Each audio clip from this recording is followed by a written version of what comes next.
Hi everyone, welcome to another interesting day on planet Earth. It certainly is interesting. The Schumann resonance was up last night and again, massive surges. Everybody's sort of talking about the heat through their body and the tiredness and the no energy. So I'm not too sure how you've been feeling.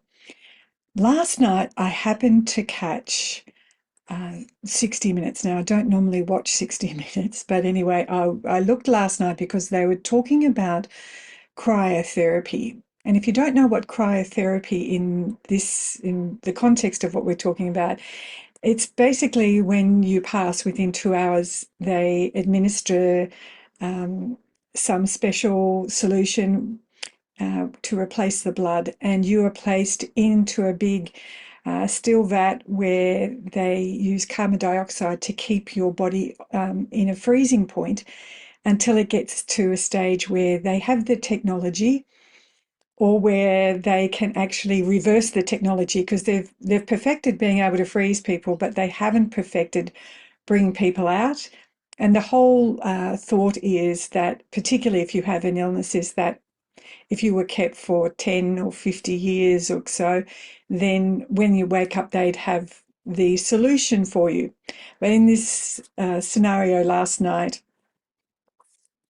the couple were talking about having their bodies frozen because they want to go through in life for as long as possible as they can, and be sort of immortal. And it was interesting because they gave two sides to the situation, the pro for it and the pro against it, which came from a professor from one of the universities in England who was saying, no, from his point of view, you can't activate a brain again, etc., etc.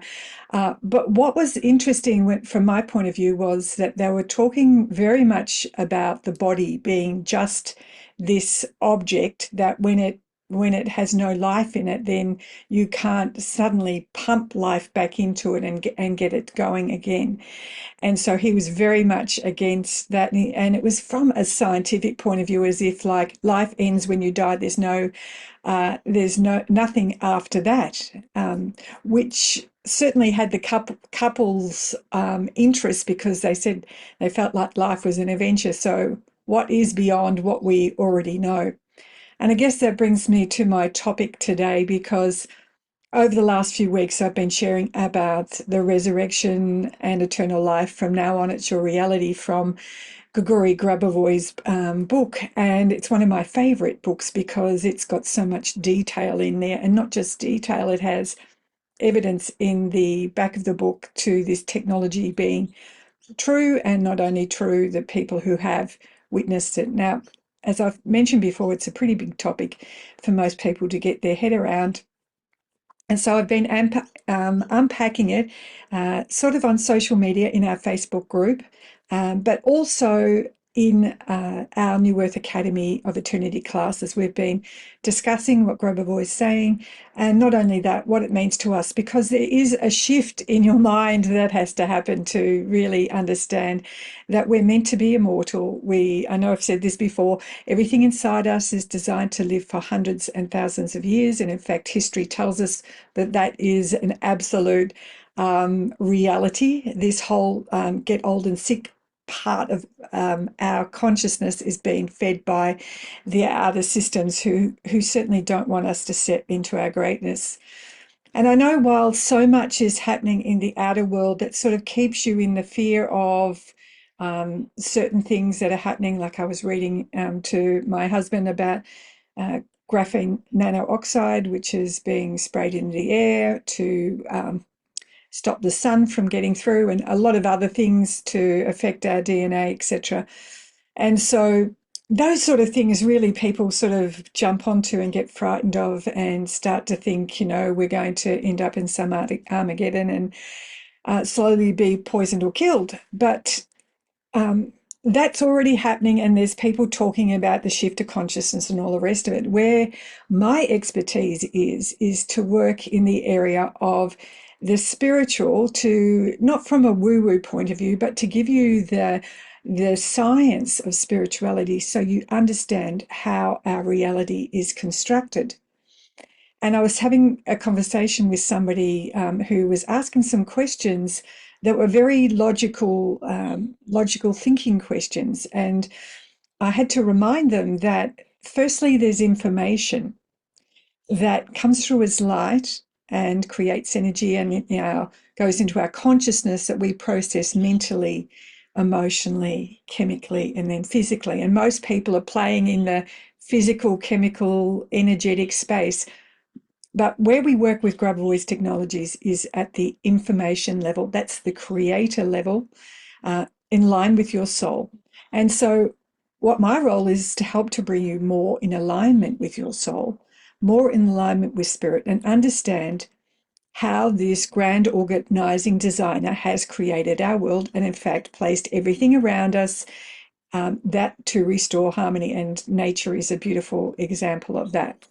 So in discussing this topic of resurrection, it's helping to switch people's understanding that it is not a miracle, it's actually a technology. And not only that, we're working towards, at the early part of April, where I do my yearly resurrection control. And this is where we give an impulse from our soul, and the creator gives an impulse from his soul to allow the people that have stepped out of a physical body, and Grabovoi calls them in his books the gone ones. So those who've chosen to leave, they get a light impulse of resurrection, and then it's up to them whether they choose to want to enter the structure of the physical world. Now, from a logical point of view, you might say, well, why would you even want to think about coming back here? Look at the mess we're in. But we're actually in a very transformative phase. And all of you who are watching this will know that, in fact, you agreed to be here at this point of time. And you also have a role of holding the light for that. So even though we're not physically running around and doing things, we still have intrinsically a very strong impulse within our DNA, within our heart, with the guidance of our soul and spirit, that we are here to do something to make sure this shift gets a good boot along. And so why we would want to bring people back from the fifth dimension to here, because they actually hold the structure of the fifth dimension that they bring back into our reality in the third dimension and start to have that information in the collective consciousness. Now, a bit like the pattern above me, everything is interconnected. So once I hold in my consciousness that it is absolutely possible, the technology of resurrection, that it's absolutely possible that we are meant to be immortal.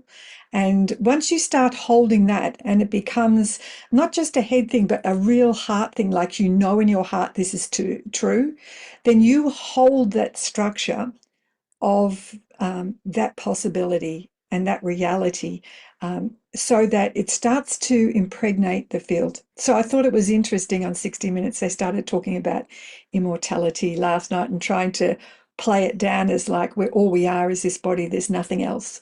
And so never address the spiritual aspect of that, but we are a soul having a physical experience.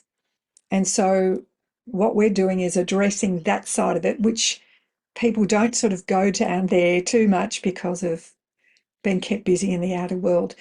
But I'm hoping that you can bridge that and you can bring it together into your heart and understanding that you need to give some attention to the spiritual aspect, not just the physical aspect. We need a physical body to experience for our soul journey, for the assignments we agreed on to witness while we're here, but also for our own personal growth. So it's important to marry both and not just give all our attention to the physical realm. We need to be able to marry both and really become masters of what I like to say, playing with the fabric of time and space. So early on in April, as I said, I'll hold 2 separate masterclasses. These are free masterclasses. I'll put the link below. You just need to register.